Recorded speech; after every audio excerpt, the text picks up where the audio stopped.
let me start recording the office hours. So for the most part, when it comes to sound effects, there's actually what Blue just said. I would say like you probably have the standard ones. For the most part, you're probably only going to need whooshes, an impact sound. If you want to use the Vine boom, bang, that's probably fine. Like some kind of a thud or a hit, something like that. And then, I mean, maybe a riser, maybe kind of ruffle or shuffle or, what have you. But for the most part, I feel like you can get really creative even with just like a whoosh to give it a lot of different feels by just changing the pitch or retiming it, doing something like that. So there's a couple. That's the one I was looking for. There's a couple of cool websites that you can go to. And I'll post the links in here as well. I'm not familiar exactly with what Sonus is. This is something that we talked about in the previous office hours. So I'm assuming it's a conference.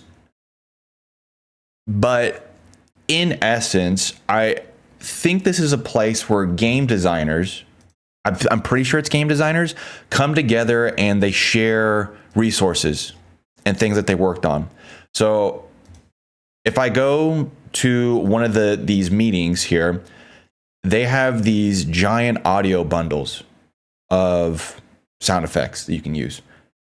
So it'll be things like car engines or doors opening or like alien spaceships, stuff like that. It's a really, really cool resource for some unique sound effects. So I'll share that link. What is the other one? I think it's called Sounds Resource. Sounds Resource is a fun one. I don't know if this will be applicable for you. I'm trying to remember exactly what niche you were in, but this has like free game sound effects. So like if you were to go to the N64 and go to like Smash Bros, Zelda, something like that, they'll have ripped sound effects from different games, which is really fun. So that's kind of a cool one. There's also, I think it's called Free Sound Project. Is this it? Free Sound? This might be what I'm thinking of, and they might have changed their website. But I think it's this. Yeah. So this is also a website that has cataloged a bunch of sound effects. The quality is going to vary depending on what you search for and what you use. And then you can obviously also go to something like, like a Pixabay. That'll have a bunch of sound effects as well.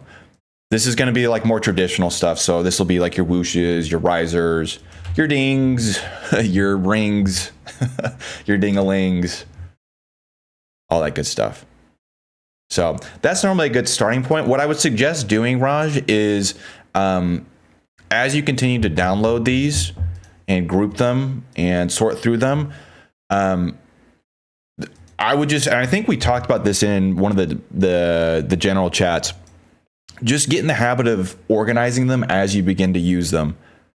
So that way, if you're ever searching for something, it becomes pretty quick to find. I've done an okay job depending on where I've downloaded stuff from. So like I always show off my folder because this is the one that looks the best. But like if I were to go into that Sonus folder with their sound effects, like it's just a giant dumpster fire. So normally what I do is I'll kind of have a specific sound effect in mind, and then I'll just search through my sound effect folder to try to find it. So like if I needed an engine sound effect, I'll search, and then that'll bring up some useful things that I can use. Slightly unrelated, but I use the sister website. Blue, dude, it's so funny you say that because I was totally using that as well for. I don't know if I'd call it like sprite animation, but I'm such a big fan of 8-bit, 16-bit games and animation styles. So on my stream, I run the stream avatars overlays, and so I was playing around with the sprite resource page a ton, just trying to learn how to make like little sprite sheets and animate stuff. Dude, super fun. That's what I've been doing, but right now I have all my sound effects in one folder that I turn to a bin for every project. I got you. Yeah, I think audio procurement is definitely an art form in itself. And I think that you'll end up finding in particular projects that a particular sound isn't like meaty enough for you, or it's not as long as you need it to be. And it'll kind of lead you down a road to find what you're looking for that's a little bit more specific. But those can be a good starting point to just get some more stuff. Some more thingies. Hello, Sleeves. Good afternoon, man.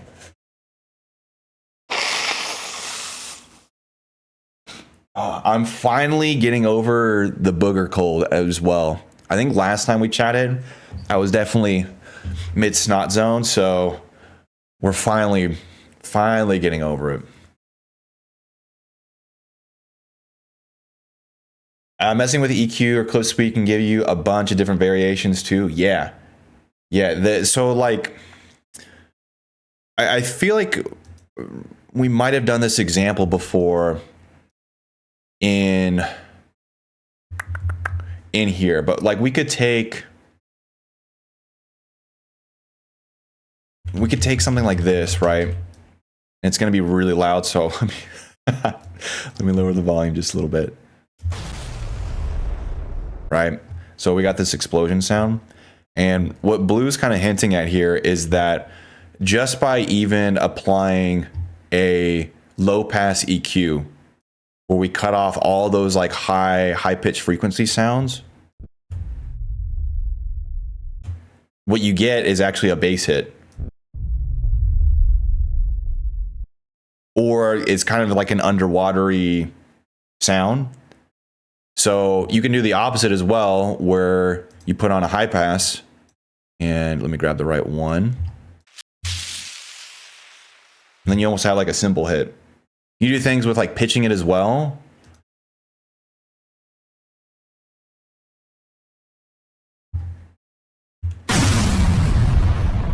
And retiming it. Change clip speed.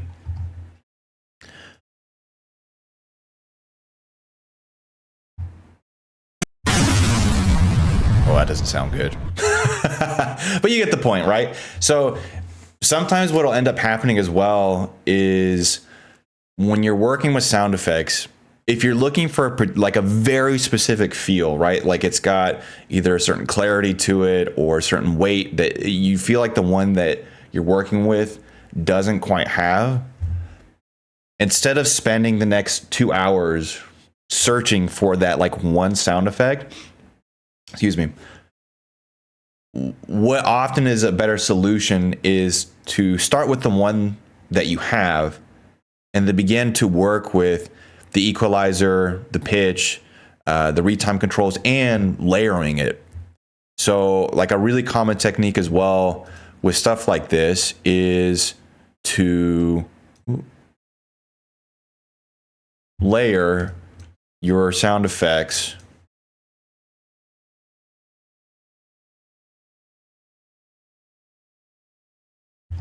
to give a different kind of weight.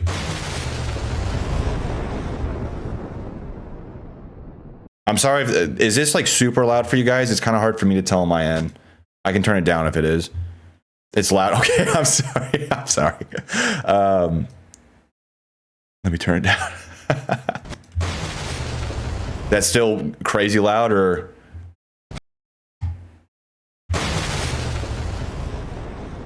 So this one down here, lower pitched, no EQ. This one, higher pitched, EQ'd. So if I were to solo one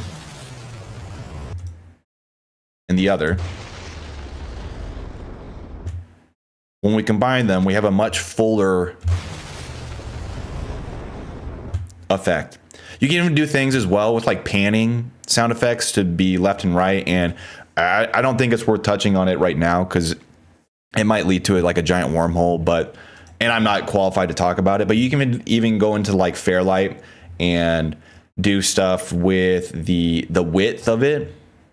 And so this will push the sound to like different parts of the speaker, right? So if we wanted it to be further out on the speaker, further in on the speaker, yeah, just a lot of different options and tools for sound effects.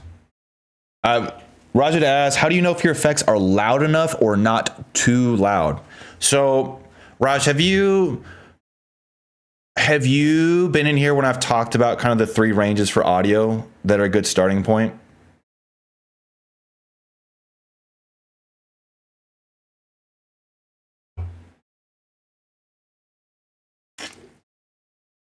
Listen, Sleeves. Listen, man. Unfortunately, it is always going to be somebody's first time hearing some new information. See? And Casey hasn't heard it either. It's just a part of the job, man. It's just a part of the job. So let's do this. I'll talk through it efficiently. And just so you have like some good ideas. And then we'll move on to Blue's video. So that way we can get in there and start talking a little bit more about editing and stuff like that. I'm wrong? What do you mean? Am I wrong? Do you disagree with my ranges take, Sleeves? And if so, I'm actually very curious as to why.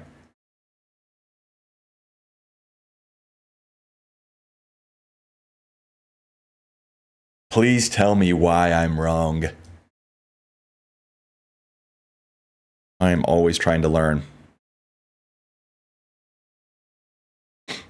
YouTube says -15 is the right level. Well, YouTube can hold my... Anyways, I think that's probably a...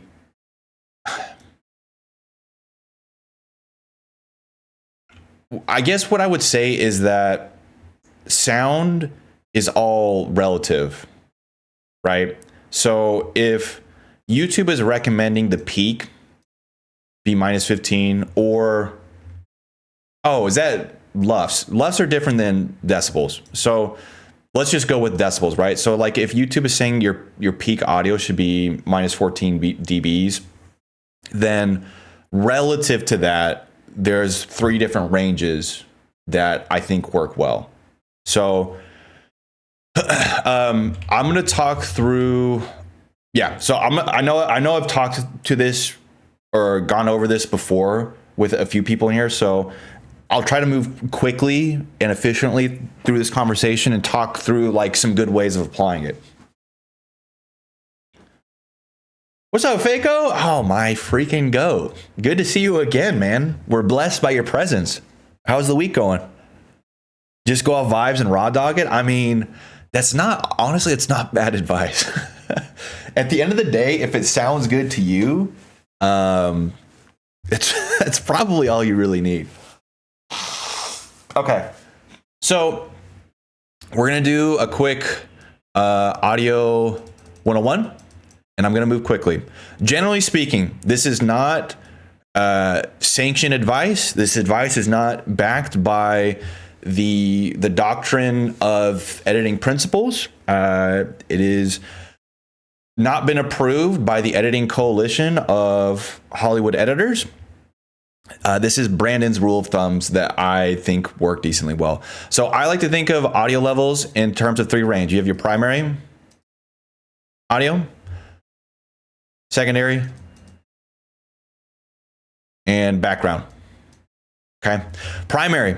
This would be like your voiceover or whatever audio you want to be heard, right? Like if this is audio that should be coming in loud and proud. It shouldn't be muffled. It should be very apparent that this is what we're supposed to be listening to.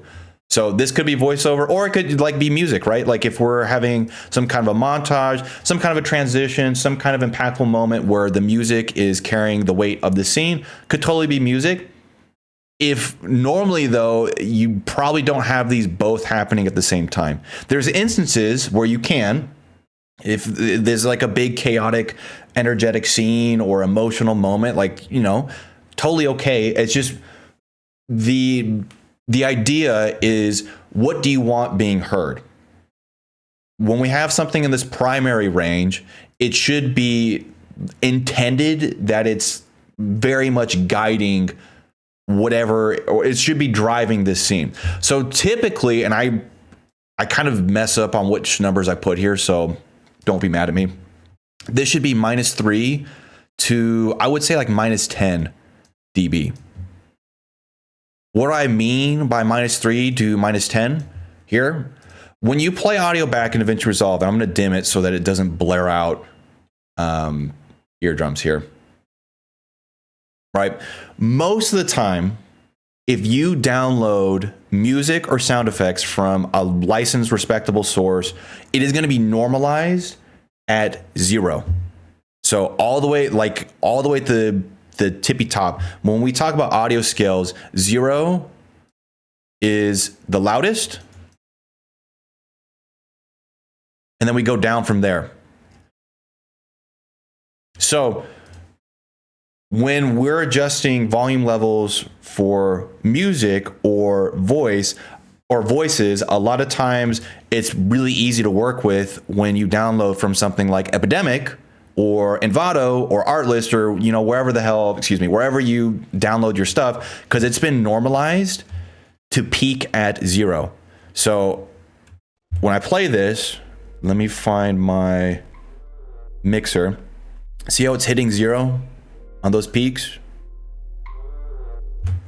Okay, so if I want this to be primary audio, or like our main audio, I try to aim anywhere between 3 and -10. And I'm adjusting, and I'm fine tuning this volume level by holding down my shift key on my keyboard. You let go of shift, looser controls, hold down the shift key, fine motor control in here. Audio works on a decibel scale, which is dB. This is a log scale, and I'm not going to break down the mathematics of it because I think log can scare a lot of people, but in essence, it changes in amounts of like around 3. It's not quite 3, but it's around 3. So a lot of times when we're adjusting audio levels, it's good to work in increments of 3. Do you have to?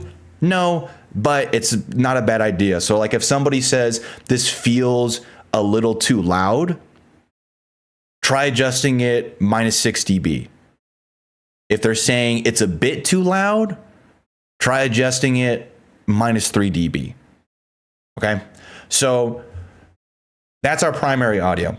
Secondary, this could be music or sound effects. Normally, this range I kind of like to have anywhere between -12 on like this really loud end. This would be pretty aggressive, to like -21, somewhere in here.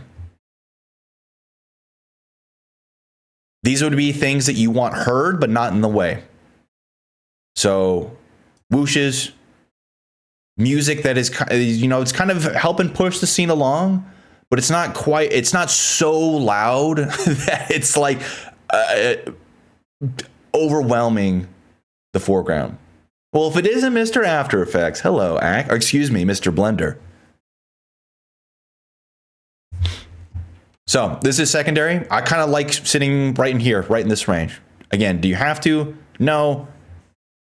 But it's just kind of like a good rule of thumb for, you know, like a starting point. So again, like when we bring in sound effects, and if you download it from a decent place, right, we're normalized for 0. So if I go over to my mixer here, 0. So we can normally just go, okay, I need this to be, let's start at like -13, right?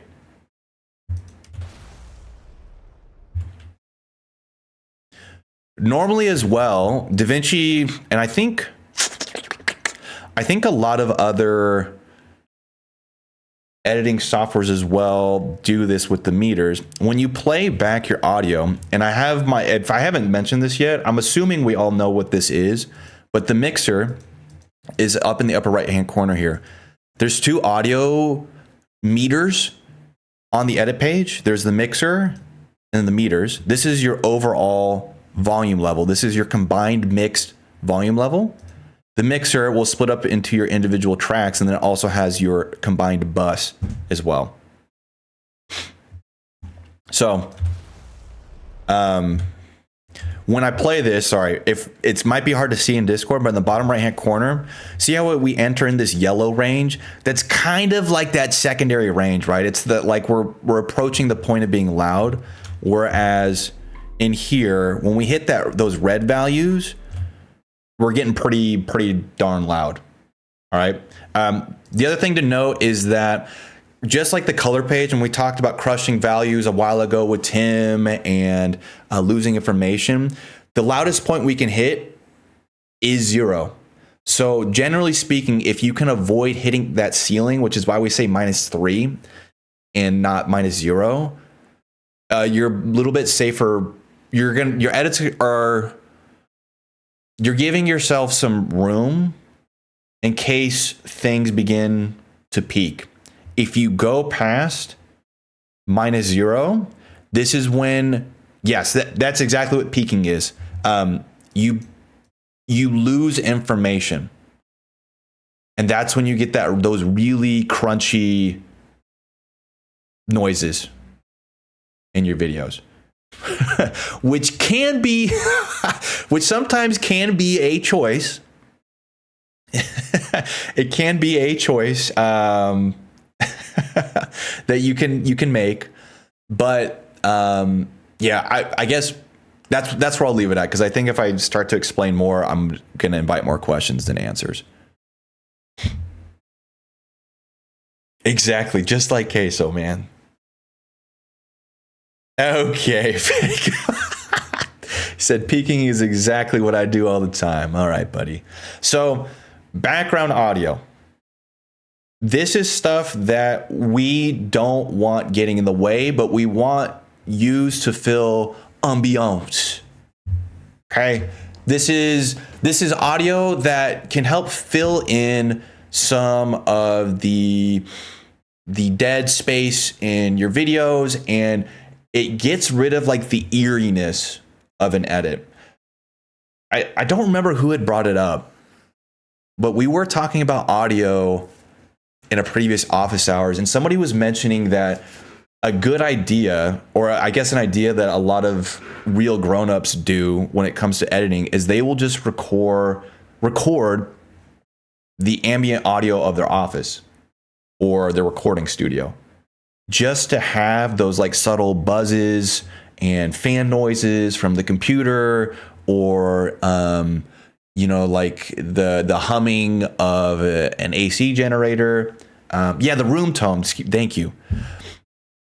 Complete silence can be a great tool, but it often is a little disorientating when you hear it on your headphones. Yeah, the occasional barking spider. Exactly. So when we want background audio, this is more often than not music and sound effects as well. But this could be things like, and I'm realizing I am going on. Well, Blue, I just let me know if you have to leave soon so that I get off on this tangent, because I really do want to look at your video, and I'm realizing now that I am talking too much about sound. Okay, I appreciate your patience, man. Thank you. We have done most of our planning on this, and we'll have a couple options open to us depending on how. So there's things like wind and waves kind of just ambiently playing in the background that can help build out some depth into your edits. Doesn't have to be stuff like this. Like, we could obviously still do things with music where we have it really quiet. But again, this should just kind of help set the no electric sizzle, man. This should kind of help set the tone of the video. This range is going to be anywhere from, again, like, you got to play with what feels right. But like, I would go like minus 24 to maybe, I don't know, minus 32. It's the fact that this isn't a multiple of 3 going to upset people. Hopefully. I hope this makes you mad. Somewhere in here. Somewhere in this range.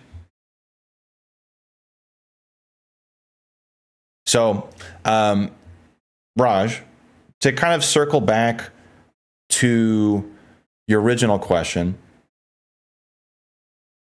how do you know what's loud enough and what's not too loud? I would say try to aim for when you have all of your audio layered on top of each other and you got your music playing and your sound effects. I would try to aim for it to sit in the, and I'm pointing all the way at the final bus, at the 0 to 10 range. If you're hitting in here, I think that's great. Now, what Sleeves had mentioned is that certain programs recommend having your master audio be at a certain level. So be it minus 14, minus 15, I don't know, whatever that is.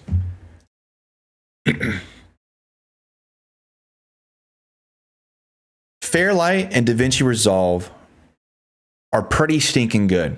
I know some people claim that Audition is a little bit better, and obviously like full-on music mixing, mastering, production programs like Logic or whatever are going to be better. But there's a reason why we have these sliders over here in our mixer. So what you can do is, instead of trying to mix and master this, let's say you do want to try to hit the minus 14 range. Instead of trying to come in here and then doing bass-ackwards calculations where you're like, okay, so if I'm trying to hit my peak at minus 14, then my voice should be minus 17. And then you kind of have to like boost things in your headphones so that you can hear stuff. Just go to the final bus, which is the total combined every single audio track together, right? So the explosion and everything in here, and you can just lower this down to be minus 14. Audio is totally a feel thing though. So I can give you these numbers and say, do this, do that. But at the end of the day, if you feel like something isn't feeling the way you want, I mean, change your levels to match that. What I would recommend is starting quieter.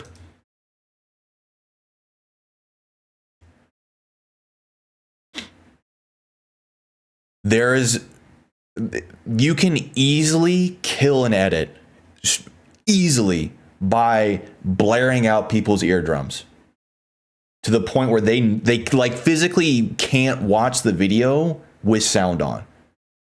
So my recommendation would be to, when you're working with music and sound effects, start quieter until you feel more confident in the levels that you're working with. And then eventually you can kind of work into a range where you're making some pretty bold choices with your sound. But initially, it's going to be a safer bet to start quieter. How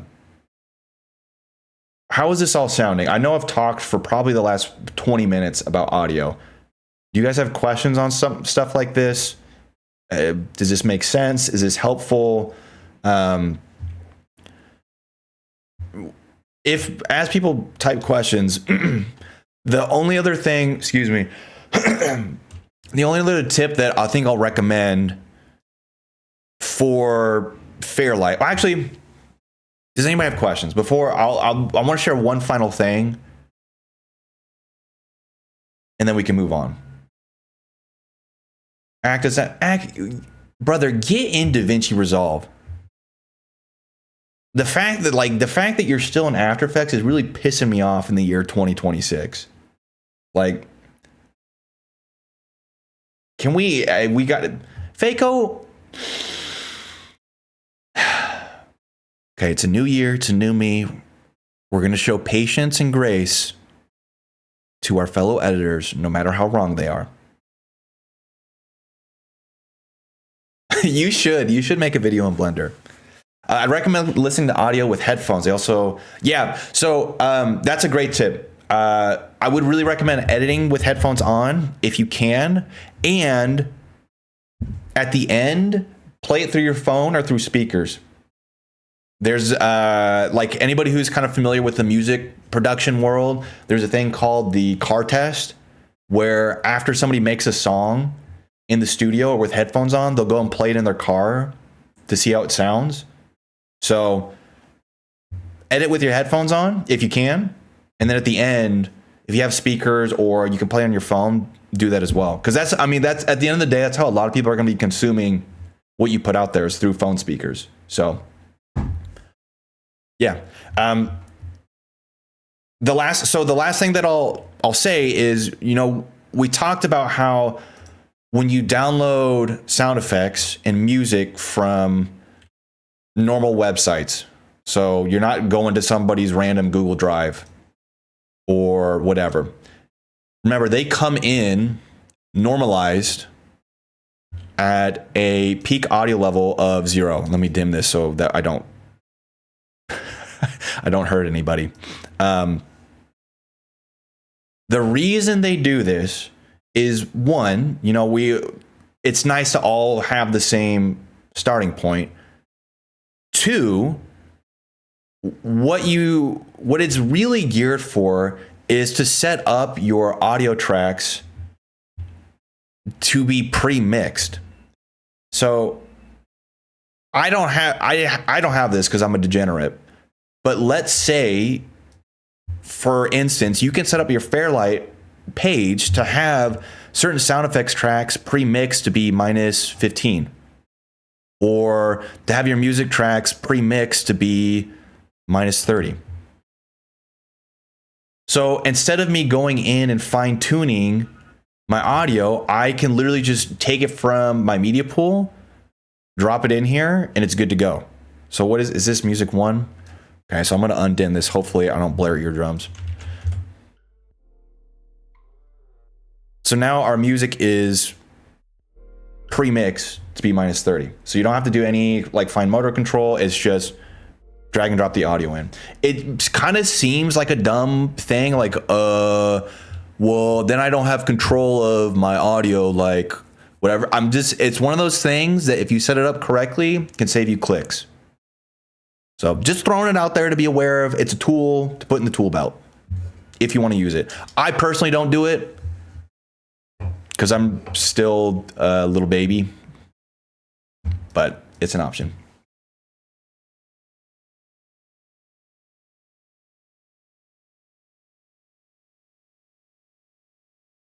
Can you save audio effects presets to your power bins like reverb and stuff? So yes, but you don't do it with your power bins. So there's 2 ways that I know of off top to saving presets. For one, for a specific effect, they have a preset menu in here. So if I were to do reverb, you can customize your reverb and then you just hit the plus icon to add that preset, which is nice. And then Fairlight has an actual preset library. So when you're in Fairlight, if you go up top to the upper Fairlight menu, there is a preset library, and they have it for a bunch of options. So they have EQ presets, dynamics, which would be like your compressor, expander, your gate, that kind of thing. Plugins. Oh, they do have a plugin preset. Well, there you go. Plugins, and then they have global presets, which is what I use. So I have one that I always start with my videos. That'll set up all my tracks, track colors, my EQs at the very beginning. So yeah, just DaVinci's just continually showing that it's better than Adobe. Just throwing that out there. Can I just normalize everything to zero myself, then do this? I mean, you can. You definitely can. Raj, do you still have, so after that, do you still have any questions on like sound effects in terms of like, when would I do this? Why would I do this? Kind of a thing.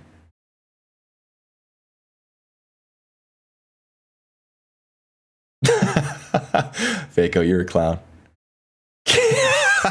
Can you name every effect in DaVinci? How about if I do, you have to swap to DaVinci Resolve for 6 months.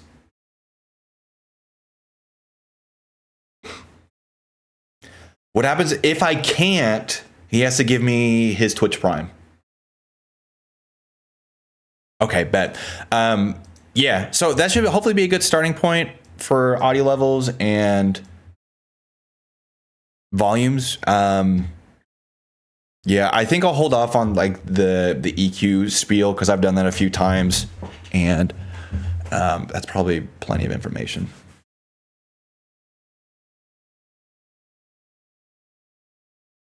I think that's a fair wager.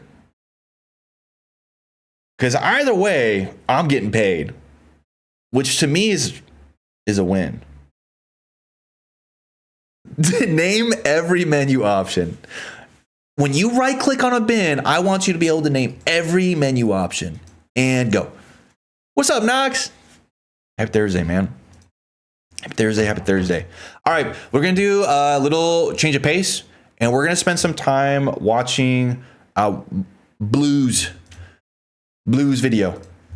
So if you guys have a second, I would really encourage you to stick around for a little bit, watch the video, and give your thoughts on the edit, the overall vibe of the video, because Blue is one of my favorite creators on YouTube, and I would love to see some of his work shine.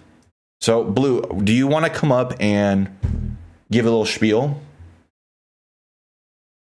Yeah, go ahead and raise your hand. Come on up.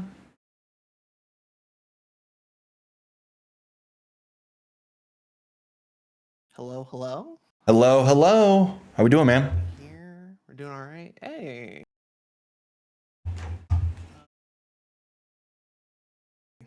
Say anything. Wanted to shout out Sleeves real quick and his that little free pack I got from him. It was very sweet. Hey, shout out Sleevesies. A couple of months ago or a month or two ago, and I think I thanked him at the time, but I just wanted to throw it out again because he's pretty cool. Anyway, less important than that. So as you can see, kind of going back to that Snow White video, I've been doing these like VHS animated movie reviews. I got a whole shelf full of them, like 100 or so VHS tapes. So I record them and do these like little reviews and stuff. And then I did like a Sonic R video in between them, whatever. But this is the fourth one that I did. And this one's kind of interesting in the fact whereas like the first three are very much just characters, reviews, here's my thoughts on the songs, all that sort of stuff. This one, I kind of felt a little bit more emotionally attached to, and had a bit more of a personal angle into it. Felt a little vulnerable recording it. And so I'm hoping that in this video, you get both the review stuff if you're into the movie, but then you're also like, oh, okay, I'm a little emotionally invested. How cool would that be, right? So that was sort of the goal heading into it, and what I hope to achieve. Okay. We can get a little bit more into process and editing and all that sort of fun stuff as we go on, but that was sort of my vibe. Okay. Yeah. So I mean, I've seen the video. I like the video. So what? Hopefully, does anybody have kind of any questions before we dive in for Blue on anything? Yeah, literally anything. Feel free. What I'd like to do is we'll do a quick title thumbnail talk and just see what people think in terms of like how it's packaged, and then depending on questions, we'll play the video. I don't know if we'll play it all the way through. We'll probably play it for the beginning, see how the first couple minutes go, see what people think, and then kind of go from there. The end is the main thing. The middle is a lot of review stuff. Okay. Okay. My vibe. How you doing? I'm doing good. When we upload a Lightning McQueen video, believe it or not, the Cars VHS is like stupid rare and expensive to the point where it's like $300, $400 some odd dollars. And I could just like record what? do a review of that, but I really like the like VHS aesthetic of it all. So that was my vibe. I'm surprised there actually is a Cars VHS. That's kind of cool. Yeah, 2005, 2006 is sort of right where the cutoff is. Huh. So, yeah, it doesn't come in a clamshell though, so I kind of prefer the ones with the clamshell because it fits better on my shelf. How did you get the idea for your profile pic? I was actually going to make a comment on that. You have one of my favorite profile pictures.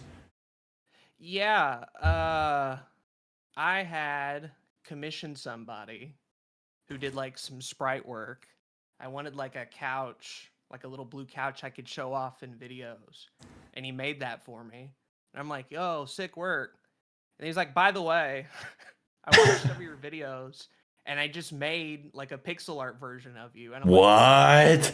Like, and then I went, wow, you really captured my big nose. No. It was nice of him. And then from there, I just kind of threw it on my own little background. I added some like scan lines, a little dark blue, whatever. I'm not that talented. I can't be making no pixel art version of myself. That was commission. People on Twitter, there's a lot of cool sprite work people. I love that aesthetic, man. It's one of my favorites. I keep getting or worrying that I'm going to grow out of it, but I love the look of that style. On the second channel, I have the same one, but like a light blue background, so I reuse it all the time. It's it's fun. Yeah. Okay. B, send this guy $400 right now. How about you send me 500 and I'll send him 4? I feel like that's probably a great idea. So you send me 5, I'll send him 4, and then we'll call it even. Are we watching the Charlotte's Web video? Oh, go ahead. Sorry. I wanted to briefly respond to Billy because he had added me about the video being slightly too quiet. I would that probably is the case. That you are probably right. I get scared on those little normalization like export presets. I'm worried that like clicking them is going to drastically change things. It's an irrational fear for sure. I just sort of go off my speakers and I'm like, if it's quiet enough for me, I guess it's fine. Can I hear it? Are we good? All right, cool. That's actually not a bad idea. Is for me to play it in DaVinci. Let me go ahead and download this while we talk title and thumbnail for a little bit. If you guys aren't familiar with what Billy and Blue are mentioning, when you go to deliver a video, there's an audio tab here where there's this drop down menu that says audio normalization. And what you can do is you can toggle this on and it will attempt to, I guess, normalize it or set the max volume level for whatever the standard is. And so there's a YouTube one. So if you want to have it normalized for YouTube, well, you just go over here and normalize audio and then find the YouTube option in the drop down. Just kind of handy. Okay. Talked about it before, and I've definitely heard it before, but I'm like, dude, I don't know. I love that guy though. He's one of my favorite people. All right, so let's talk title and thumbnail. What are your? Not great on me. I wouldn't say not great. I think I don't know.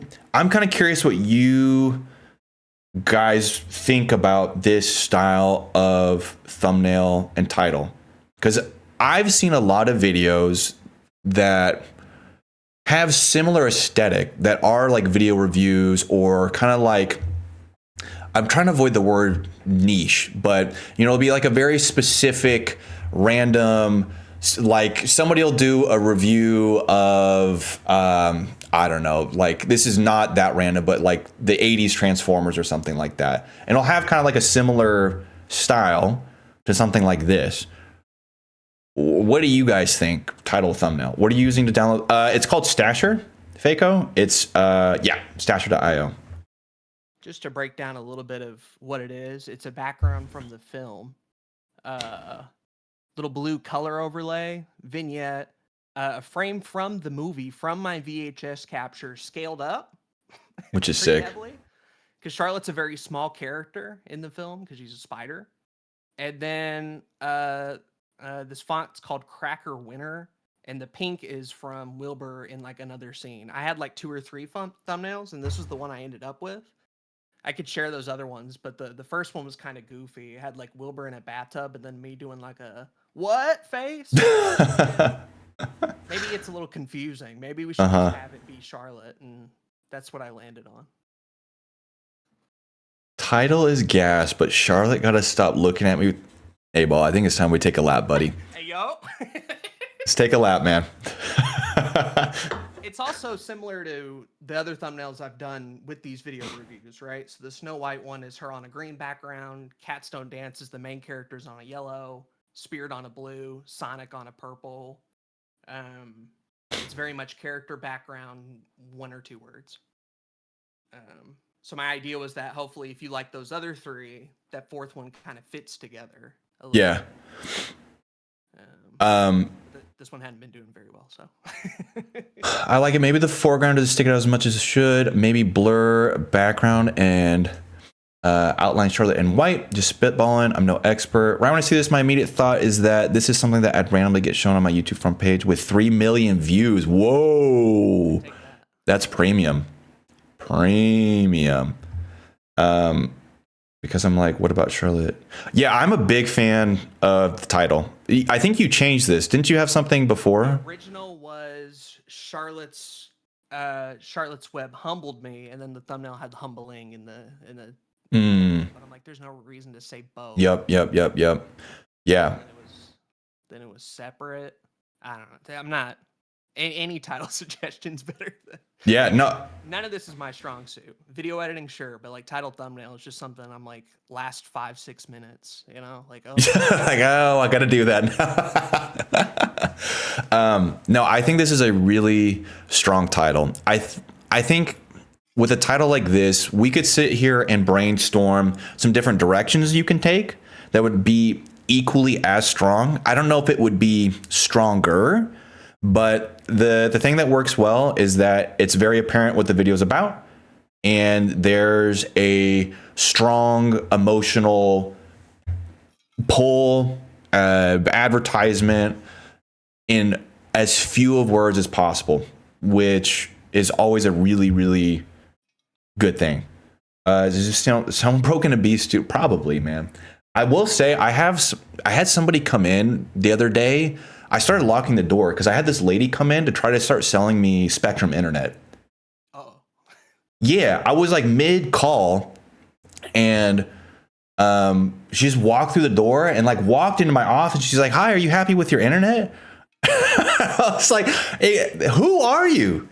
Who?" Anyways, doesn't matter. So I'm kind of with Ack and Billy's assessment of the thumbnail, because there's really, when I see a thumbnail like this, I think there's either 2 directions that this, or 2 ways.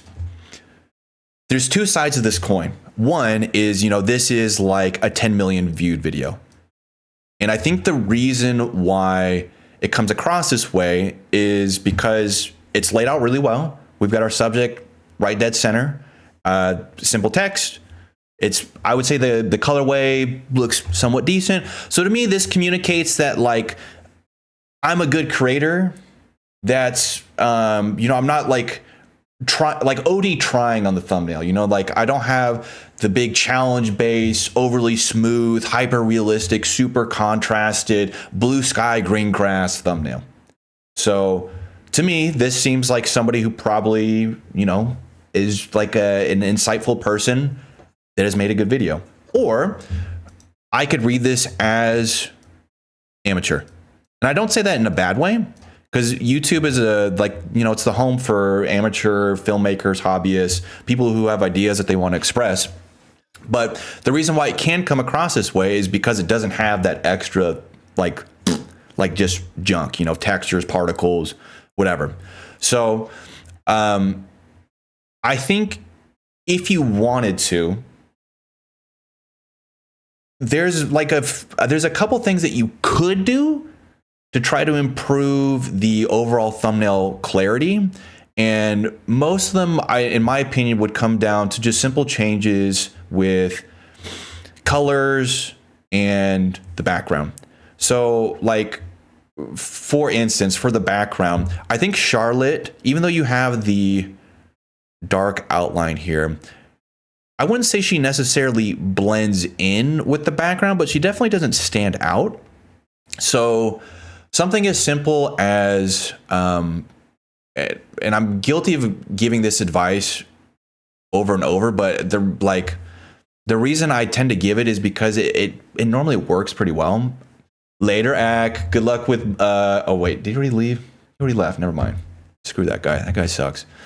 Oh no, he's still here. Hey man, hope you're having a good day. But just like a simple white background, like a white to gray gradient background, could work really well. Or even just like a solid light blue background with maybe like a little grain on it. Similarly with the font, I think you could, depending on what background you go with, be a little bit more bold with the color. I like the way it's laid out. I like the drop shadow. I like the outline. I like the font choice, and I like the way it's positioned and sized. You might just experiment with something like that. I don't necessarily know if it's better, but when I look at something like this is where my mind goes. The other thing that you could think about doing is if you're really trying to draw attention to Miss Charlotte here, make her saturation, brightness, specific hue be a little bit above and beyond whatever else is happening. So I don't know if you need to necessarily crank up the saturation or slam brightness or whatever. But what you could do is play around with the levels of blue in here, and then kind of subtract some of the blues in the background, or increase her brightness a little bit, and then have the vignette leak a little bit more onto the wood pane, just so that we continue to like bring a little bit more focus onto her. Does that make sense? Sure. Okay. I tried, because initially with the other three, I usually go white text, and that was fine. I ended up liking the pink a little bit more. Something about the pink and blue combo spoke to me a little bit. Yeah. That being said, I'm sure there's a better one. The vignette on the actual wood itself, I just kind of applied it to the background, but no, 100%. Putting it on the actual wood itself would have done a lot. And then saturating her. I tried a little bit of brightness, but clearly didn't go far enough into it. Okay. Do you use Photoshop, DaVinci, Canva? What do you use? Individual. Ooh, hell yeah. Shout out. Got on the new one, so I'm kind of stuck still using Infinity 2, but Oh, yeah. Yeah, I really want to venture into Affinity Land. I need to get rid of this. This is my last addiction. My last vice in Adobe Land is Photoshop, and I need to get out of here. I just kind of want to experiment with that just for a moment, and then we'll play the video back just to see what that might look like. And my Photoshop takes 2 business days to open up. Thank you so much. Thank you. So primarily what I mean here is, let's see if we can't. Nice, that's good. I don't Photoshop. Let's try to get a quick grab of Milady. Nope, not. I got the image of her specifically if you want it. That's all right. We'll move quickly here. We'll be aggressive, but thank you. You. Okay. So one of my favorite tools, and I'm assuming Affinity has something similar, it's called selective color. And I'm trying to think of what another name for it might be. It might be like an HSV split, but in essence, what you can do with something like this is it splits up the individual hues into adjustable sliders. So if I wanted to, I could go to like our cyans and our blues here and look to really increase the blue levels without cranking out the saturation. And you can do something similar with the overall value. So this would be the black levels in that image. And you can kind of cycle back and forth between those different colors to help her pop out a little bit more, again, without going too crazy with the saturation. One thing, and if I have any graphic designers in here, please correct me, because I'm talking out of my ass right now. But one thing that I would avoid for anybody in here, or one thing I would recommend avoiding for anybody in here who's doing their own thumbnails or graphics, is to avoid using saturation, because it's such an aggressive slider and it can really break images quickly. So a better alternative would be to introduce contrast through the use of curves. So I'm sure there's like either a levels slider or a curves adjustment slider where you can create an S curve. And again, I haven't touched the saturation level. I'm just increasing or decreasing the values of Miss Charlotte. And so what I'm kind of aiming to do in here, and I'm just experimenting with, is if there's not a way that we can make her outline just a bit more full so that she stands out a little bit more. And I don't know what you guys think, if that's better or worse, but that would be my approach to just helping her pop out a bit more from the wood. So that would be something that I would look to do. And similarly with the background, I would probably do something along the same lines where you have your background, you have it masked out. I would just mess around with the levels for all the different colors, find something that works. And at the end of the day, if, none of it is really working too well, I'm just like, let's see if I can't. Oh, it's not going to work well. Yeah. Anyways, just like a real clean background like this can oftentimes lead to a lot more contrast.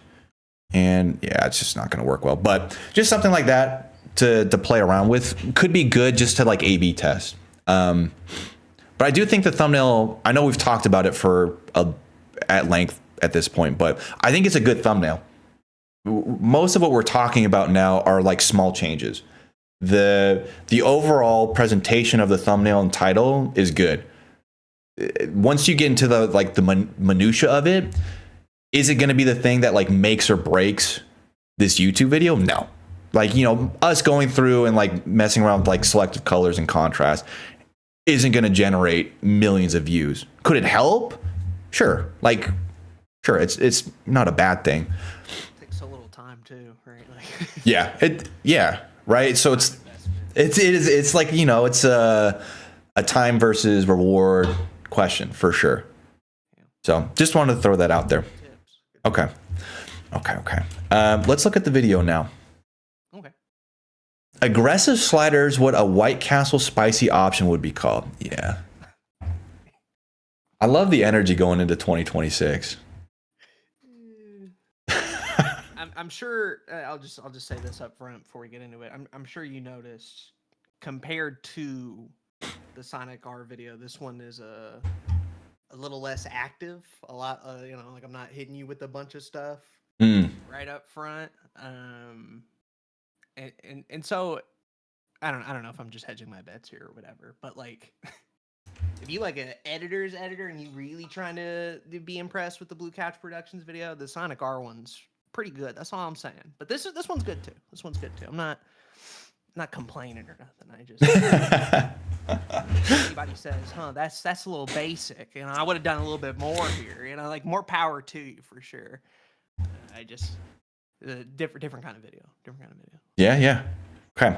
So Charlotte's Web changed me. This is the video itself. I'm gonna go ahead and play it for probably the first minute or so. Just kind of feel out the video. Yeah. You guys, anybody watching, just pipe up. Let us know what's working, what's not working. I'm sure Blue would appreciate any feedback for the video.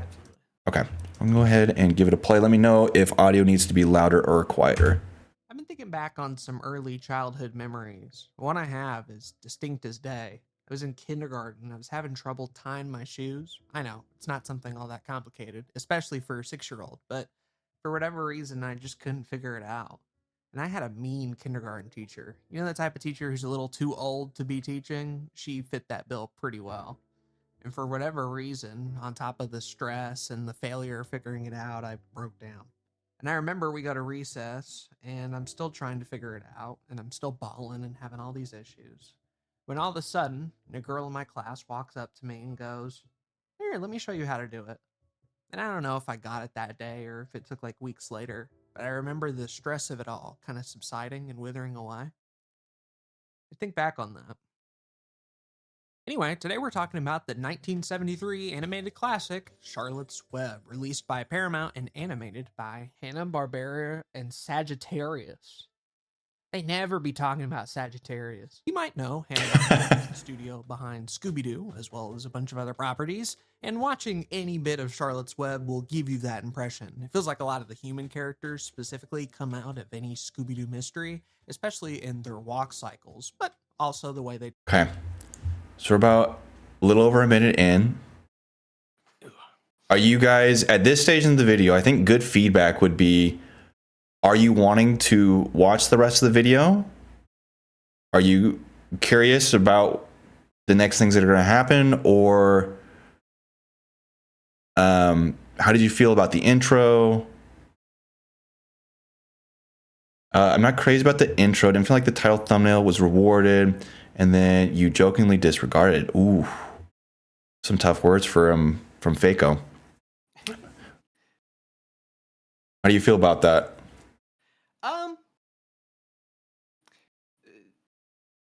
Without spoiling the like entire video, right? I'm going into like a personal story of mine of like a memory that I have that then leads into, oh, by the way, we're talking about Charlotte's Web, LOL, crazy. And you're like, well, wait a minute. What does this thing have to do with movie, right? Like I'm here watching the movie review and now I'm getting hit with this personal story, but it all ties in together. Now maybe, to their point, you could argue that's like, if I'm a minute in, am I going to really sit here and see it through? Shouldn't I be given like a bit more of a hint or a reward at the later payoff of the video? Yeah, potentially. Yeah, you could argue that. Yeah. But my thing was like the sort of question in your head of being like, why is he bringing up this? It ties in. I promise you, it ties in. I think the background's dimness darkener. To me, I think it's going to come up later. Don't. I like the beginning, but don't like that it's going to be later. I feel like it'd be good to add something like, trust me, this will be important later. The first few seconds didn't roll me in immediately, maybe midway through. Okay. So I feel like the general consensus is that the opening minute. So I've seen the video. So I like the opener. Bro knows. Yeah. So but it is important to know, because I'm a fan of your content. So when I see your video come into my feed, I plan on watching the entire thing. For people in here who aren't as familiar with you, if the feedback is, I'm not sure if I'm going to like the rest of the video based off of the intro, I think it seems like the main piece of feedback is that I came into this expecting to learn about Charlotte's Web, and then we're hearing about, was it kindergarten? Was it the kindergarten teacher? Yeah. Story of tying my shoes. Yeah. So I think if you, well,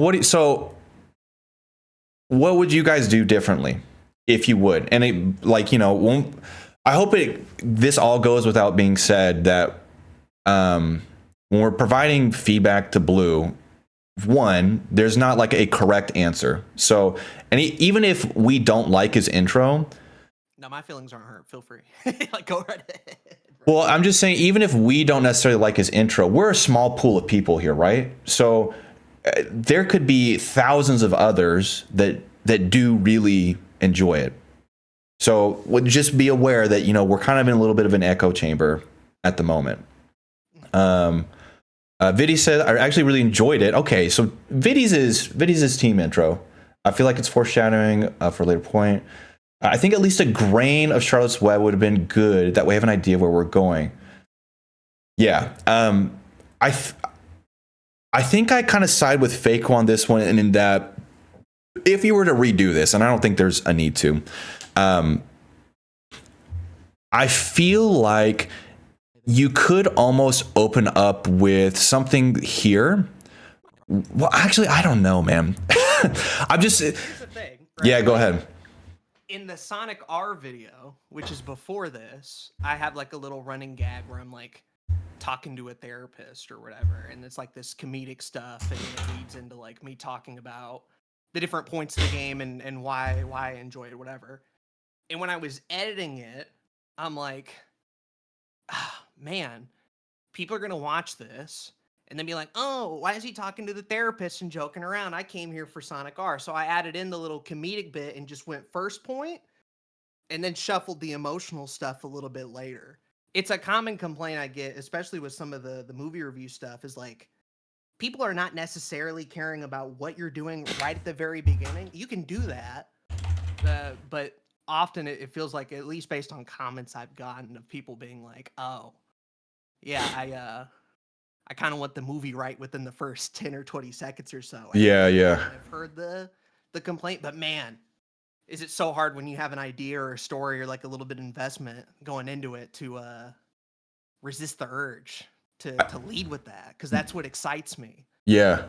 That's what I'm interested in. And I think, to my credit, at least ever so slightly, the title is Charlotte's Web changed me personally. I'm not lying to you about like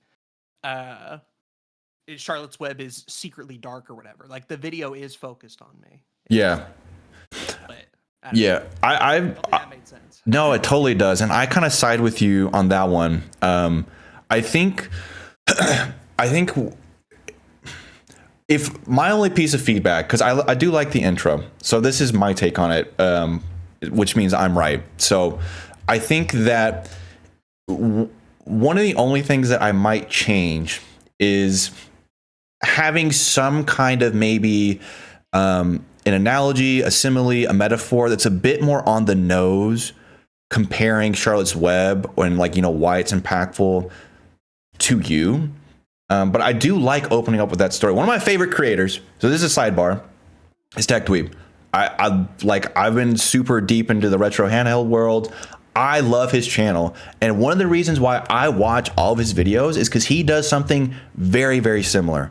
So even though he's talking about these different devices, and I hope this will be a good example, please be. Have you watched his videos? Oh, yeah. Dude, Oh my gosh, this is why I've always liked you the best. One of the things he does is he'll open up with little skits. What? This might be a little bit loud. What? As in, what? You think you're smart? I bet you do, right?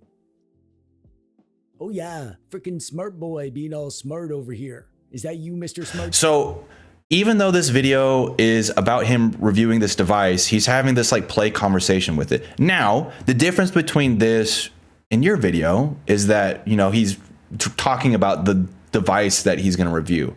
So you can make an argument that like, well, maybe you needed to be a little bit more on the nose with the Charlotte Web thing. I'm just saying to defend Blue from the YouTubeification of video making, that sometimes it is okay to open up a little bit slower. You just risk that, you know, the general mass YouTube audience is going to hit you with the like retention, whatever.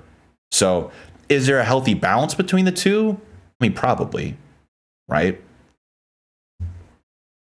I think what a lot of people are saying, and that I do agree with, is that while the SpongeBob footage is good for the story I'm telling, you know, in relating to the tying the shoe bit, there's no reason why it couldn't be back on some like Charlotte footage in those sections, right? So if you were the type of person that was like, oh, I don't know, am I really getting the movie review? Those clips could have been a way to be like, hey, look, like, yes, this story is relating to the movie on screen. It's not going to be a 1-to-1 fit like these SpongeBob clips are, but I think it might have been more fitting. Okay. And I saw a few people type that in. They weren't necessarily does the SpongeBob clips help in this instance? And I don't know. I think that maybe having some Charlotte Web ones might be nice. Yeah, I think that could be for the movie heads, you know, the people who are really like trying to connect the pieces that are really like, yeah. Or just have this be 30 seconds, right? Like maybe you're okay with me blabbering, but not for a minute. You know? Yeah. That's a reasonable compromise too. Yeah. I think overall, so we'll go into the rest of the video so that we don't spend too much time on the intro, but I think my overall takeaway from this is that it is a risky YouTube intro for all the reasons that people are describing, because you really have to hope that your story that you're telling about growing up is really engaging. Because even though it isn't directly related to Charlotte's Web, it's okay to open up with something that you'll eventually make a connection to if it's a good connection, right? I think it is, but you know, should you have sped it up? Probably. Should you have maybe talked about Charlotte's in the opening seconds? Maybe that's a good idea. I think you took a risk with it. Yeah, I think that's like, I don't know. Did anybody else have any other thoughts, or Blue, did you have any other thoughts on like the opening minute or so? We talked about it before, but it is again something I do struggle with, and I think part of the battle that goes on in my head, at least in the kind of movie and game review space, there's just a lot of people out there that talk about like this game good, this game bad, this movie good, this movie bad. And what you'll end up finding is if you like search for any particular game or movie, is a lot of people with like very similar takes coming in and out. So really the only difference in between video A and video B is like how well it's edited or if the person's funny or not. I feel like in a movie like review space or a video game space, if you're not interjecting at least some form of personality, if you're not putting yourself in the video ever so slightly, I get bored as a viewer personally, because I'm here for like your experience to the media, not necessarily the media itself. Yeah. And the struggle I'm having, and I do agree with everybody here, right? Like is melding a little bit of that too, those two worlds, trying to get people interested right at the beginning and then maybe hit them with that sort of stuff. I'm just sort of in saying that of like, I would rather a video, for me personally, be more personable and related to the person who's making it than necessarily the most fact-based, information-dense thing in the world. But that's me, and that's a preference, and you know, it's just something I'm still working on, obviously. all the stuff is really good feedback in here. I appreciate you guys a lot. Yeah, I hope. I know, Blue. I know you're a good sport, but yeah, just whenever we do these reviews and do feedback and stuff like this, it hopefully it's all coming from a good place. Yeah, I think everybody here is. Yeah. One other thing that I just thought of, and I don't know, I have a feeling I know what your answer is, but yeah, Billy doesn't fuck with you at all. But besides Billy, He was down on me when my audio wasn't normalized. It was over from yeah, he's right off the rip. There was not a good start. One of the things that I think about with videos like these is when, and this is my personal opinion. So I don't know if this is, I think it's normally good YouTube advice, but just, grain of salt here.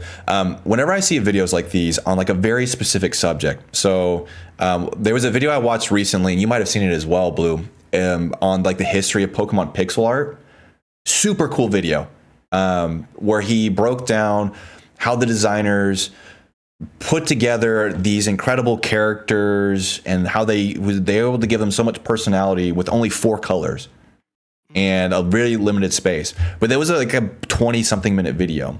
I think one thing that is hurting some of these videos is that they don't hit or aren't close to that 20-minute mark. Sure. Because for me, when I see something like this, I think you would have more leeway to get away with an intro like this, because going into the video, I'm expecting to watch for a longer period of time. With that shorter video length, I'm kind of hoping we get into it a little bit quicker. So I have a feeling that doing something a little bit longer, though, is just tough with uploading consistently. Just getting the damn video posted, which is totally understandable. Interesting point in like ratios, right? Like a minute of personal stuff in a 30-minute video doesn't hit as hard as a minute of personal stuff in a 14-minute video, because that's like a huge chunk, right? It changed the perception ever so slightly. Yeah. A lot of times when I'm doing quote unquote content strategy, which is a word I don't necessarily enjoy using, because it gets into like the gamification of YouTube and like the business side of YouTube. That is a big aspect that we have to think about in terms of titling and positioning of the video, is just overall video length and perception. A 40-minute video, you can oftentimes title and structure the video a little bit differently than like a 4-minute video, which is it's an obvious thing to say out loud, but it's a good thing to be conscious of when you're going into it. So with that said, let's go ahead and I'm gonna go ahead and play the video. Would you yeah, we'll go now. We'll spend another couple hours on the next minute. Would you prefer we continue to play from where we left off? Go hop in. Okay, let's do that then. And then that way, if people want to watch the end, they can. They can go watch the video. All right.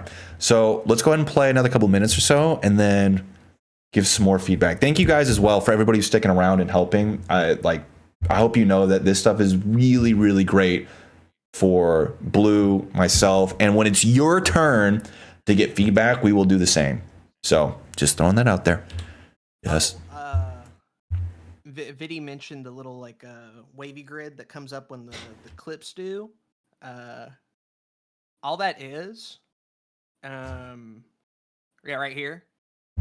It's like a video of some waves or whatever, and then put into Fusion and then turned into a little bit of a these kind of graph lines. Oh, that's cool. Huh. Video by I think Josh Haynes or something of making those old 80s aesthetic wavy. Yeah. Patrick Sterling did years ago. Take a day in Fusion and figure that out, and it's pretty cool. DaVinci Resolve. What would it be called? It was a Josh Haynes video. 80s grid, Josh Haynes. Okay, we can look. But that was the tutorial I followed. This one? No. Here. No, not quite. I'll look for it real quick. I think it's Josh. It might have been a different guy. 80s. Wait. Go back up. Go back up a little bit. Yeah, that guy. That Hey, guy. What's going on? Josh. And it's an older video. Premiere? No. No way. It was somewhere. Not a VHS effect. I forgot. Mm-hmm. Yeah, it kind of looked like that. But you can see kind of where I got it from. That little. Like, Yeah. It's this guy. I know somewhere on there.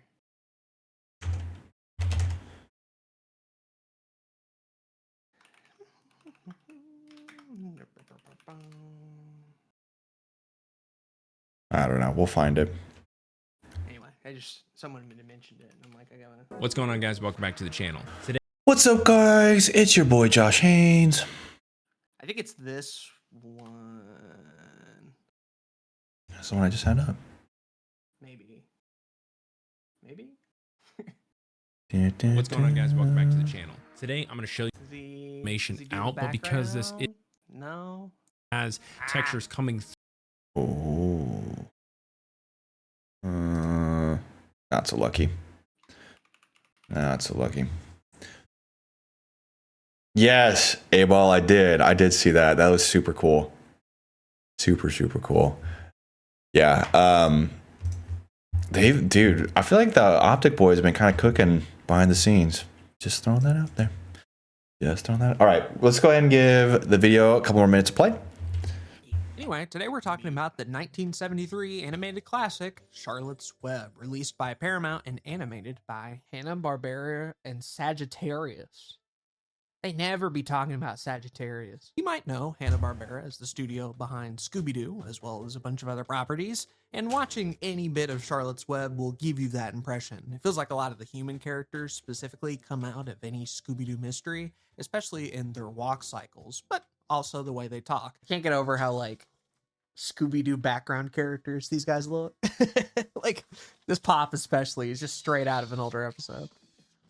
I don't think Charlotte's Web is going to impress anyone on an animation front. In fact, it kind of looks cheap. That was sort of their strategy back in the day. In order to produce a lot of TV shows, they would cheap out on their budget and reuse a lot of assets. However, in a film context, I don't think it's fitting. Not only does this movie look cheap, it also has a problem with consistency.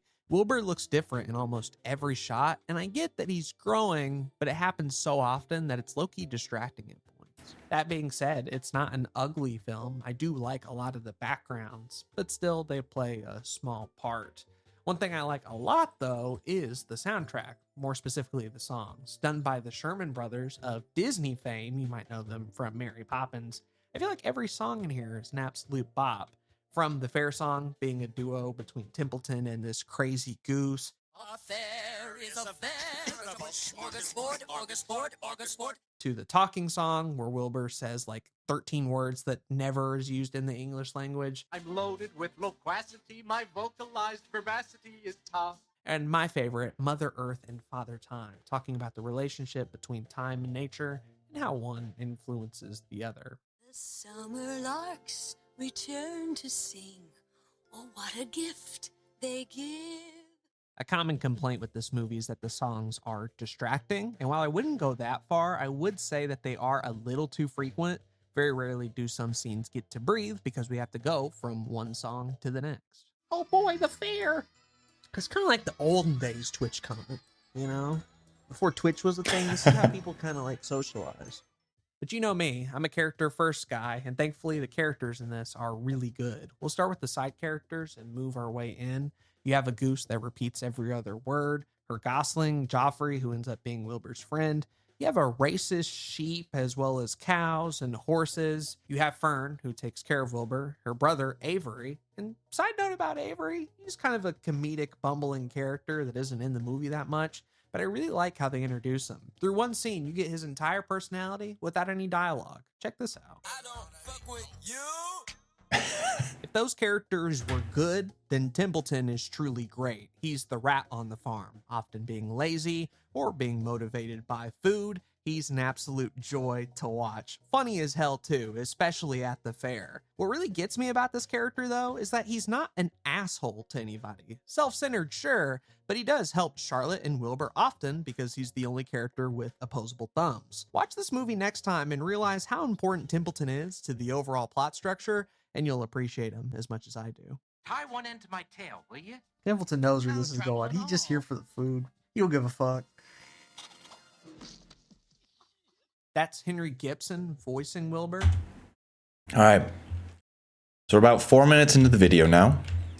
Yep. How do you guys feel? If you didn't fuck with personality, Aiden, how you feel about review, Aiden? So one thing is I click on the video to figure out how people can change you. So 5. Got it. So it kind of sounds like, for the most part, I feel like the general vibe of the feedback is like a greater sense of urgency in terms of getting to some of these ideas that people were hoping to like receive in the video. Sure.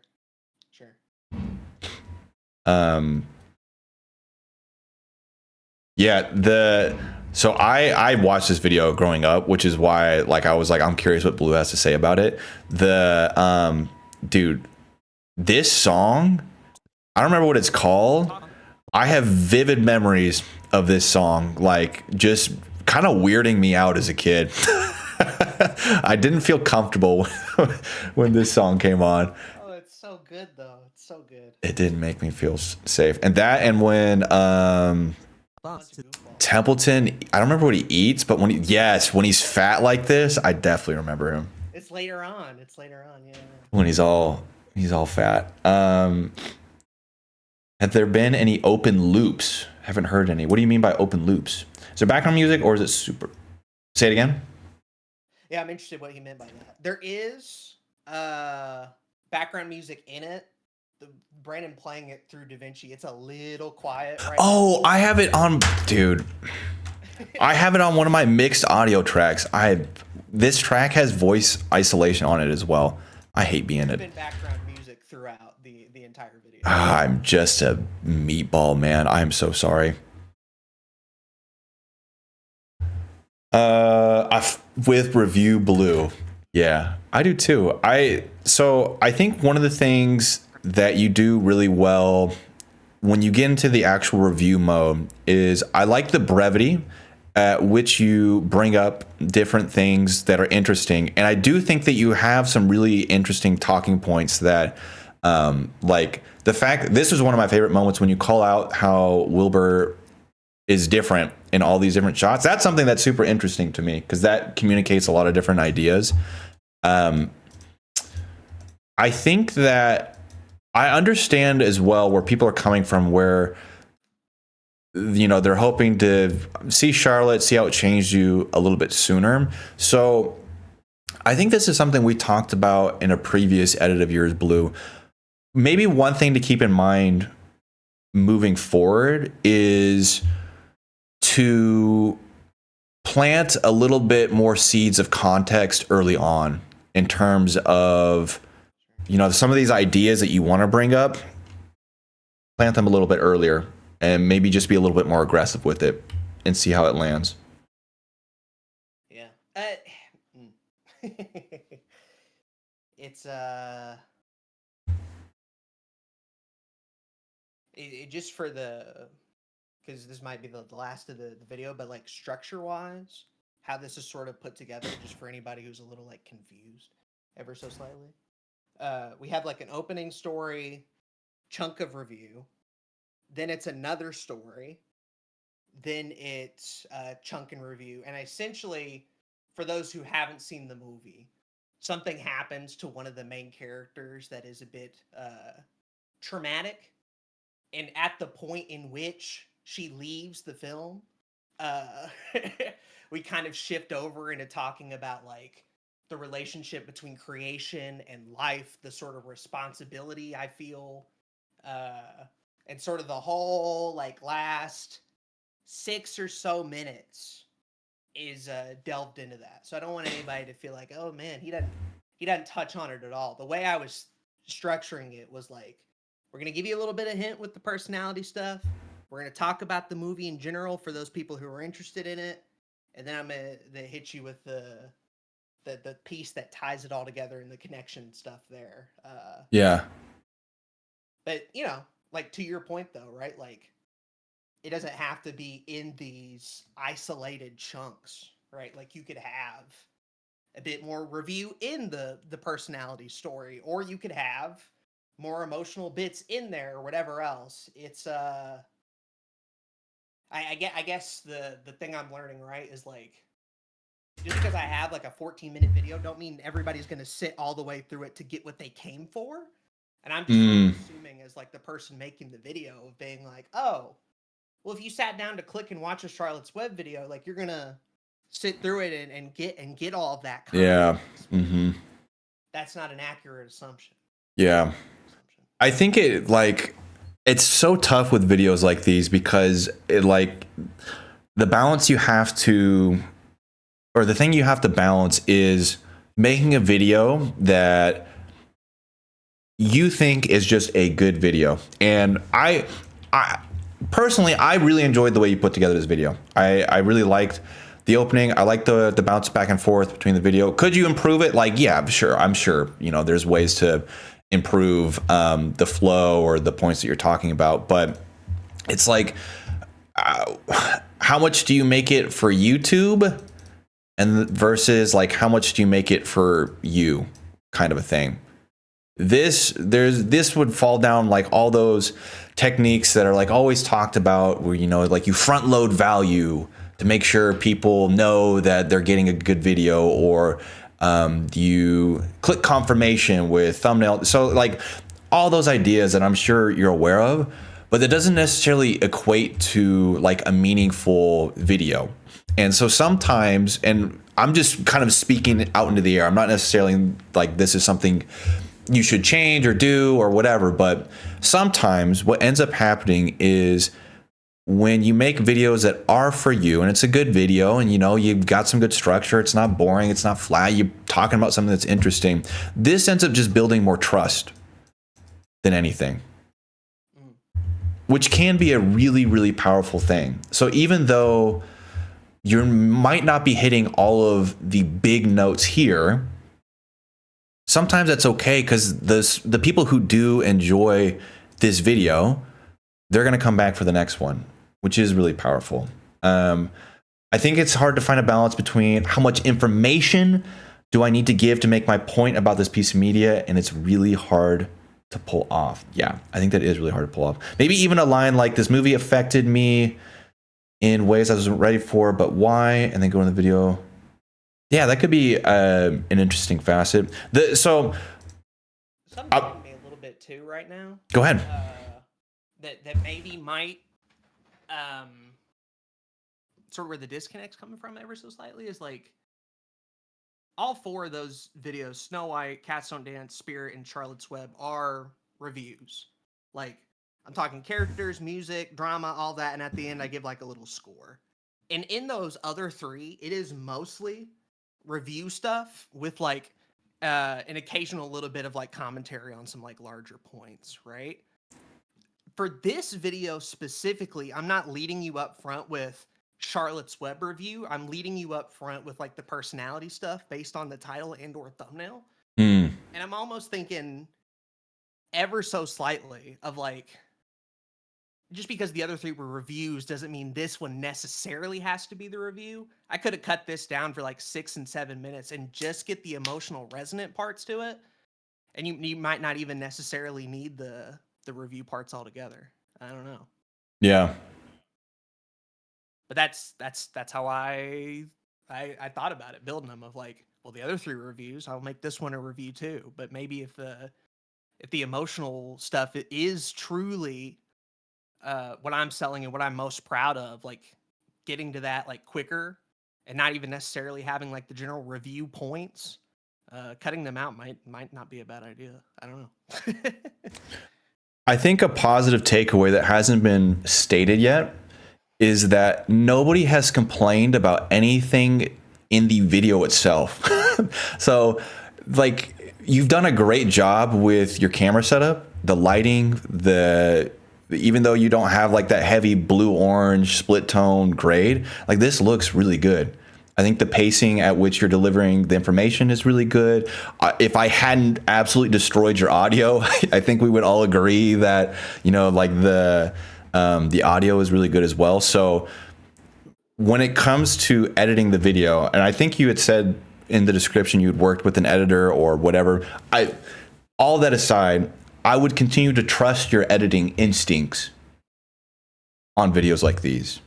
I think the way that you're, like, nobody made any comments about like the font or like, you know, the white border. So like stuff like that I know can come up as like, ooh, is this good or bad in the edit?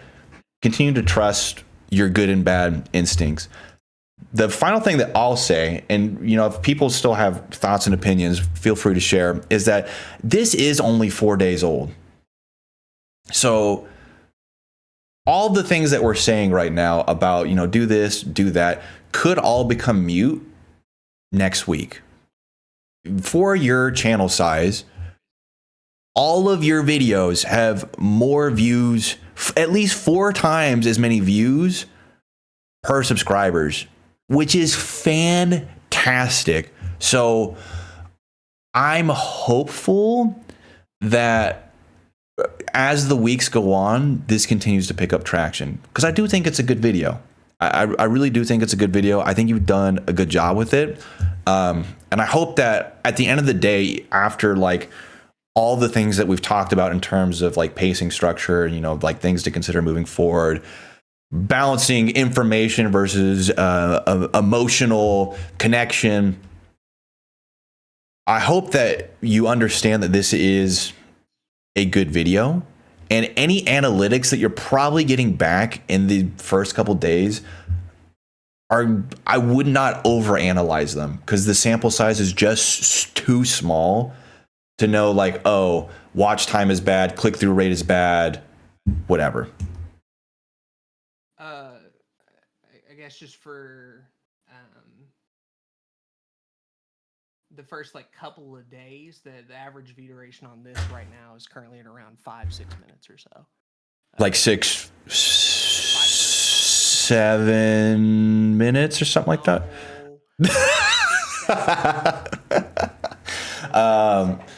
So it's like half. Yeah, and that's typically where a lot of these land. Yeah, that's great. So minutes on there, yeah. That's really, really good, man. If I could hit 50% duration on any of the videos I put out, I'd be a gazillionaire. That's really good. But none of them are at like 1,000, right? So it's like it's a small sample size. On right. I'm aware of those, yeah, for sure. Yeah, I mean, but it could be worse. Like it could be 5 seconds, which would probably be a pretty big sign that like you goofed. Yeah. Are there any other things, Blue, that you were curious about in terms of like, did this work? Did this land? What do you think about this for this video?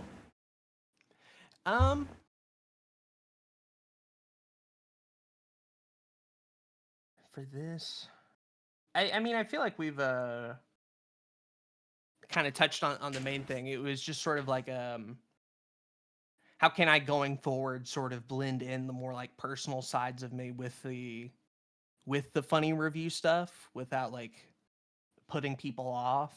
And the answer I'm sort of getting from everybody is like it's a pacing question, it's a structure question.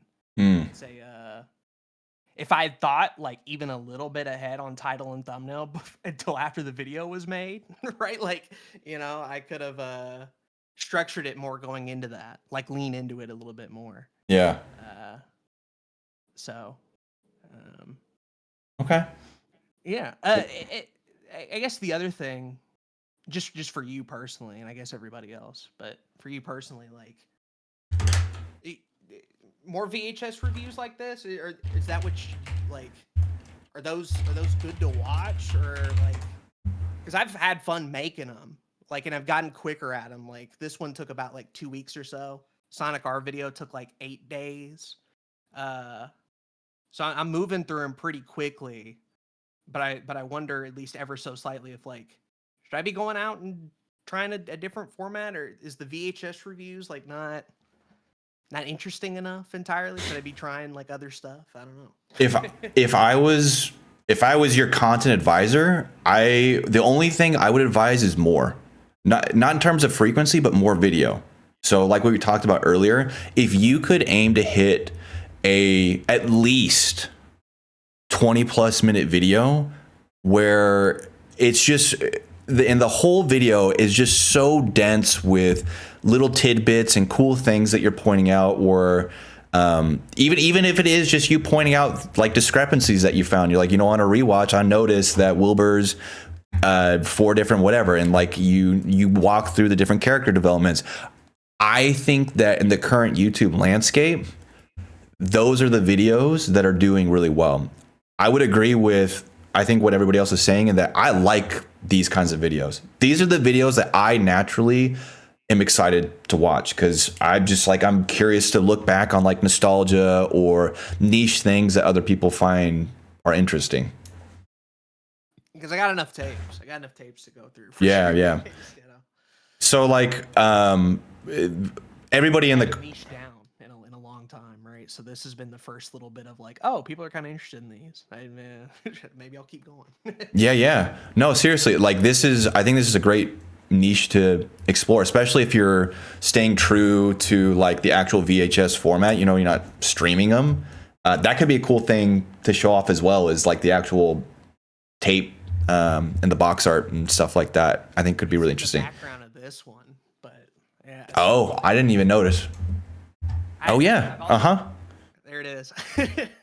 I've also thought about too, like talking about like some of the commercials. You'll get all sorts of wacky stuff on these tapes that I haven't even, because I've been movie focused for such a while, but there's a lot of cool extra material for sure. Yeah. Like, I'm sure people have heard the gurus of the world talk about this, and the changing YouTube landscape. But YouTube, I think YouTube officially passed Netflix in terms of like TV app watch time or something like. It's insane. Like, there's a ton of people watching YouTube through TV. So if you can make, and it's a choice, it would be something that you think makes sense. But if you can make these videos like half-hour videos, so that, who said it? Casey? Yeah. So that somebody sitting down and eating their food could just click your video once and then have it play through their entire meal. Dude. Instant yesness. So that would be my only advice. I'd like the video a lot. Yes, Brutal Moose is so good. Top 2 YouTuber for me. Brutal Moose. That's a great name. Not only is he going through VHS commercials, he films it with a VHS camera. So like, oh hell yeah, which is another level to it entirely. Yeah, that's so sick. Hell yeah. Okay. Anyway, I don't mean to keep you any longer. I will just one last little thing. If you're trying to work together on something, if you in the movie or game review space and you're looking for somebody to collaborate on a video with you, yeah, I'm available. That's all I'm saying. Just putting that out into the ecosystem. Just And I don't even mean like for money or nothing. Like, I just think it's fun working on cool stuff. You got cool stuff cooking in the pipeline, I'll be on your video. Let me know. Okay. Hell yeah, man. I appreciate everybody. You all have been awesome. Thank you for the suggestions. Yeah. Can we get a round of applause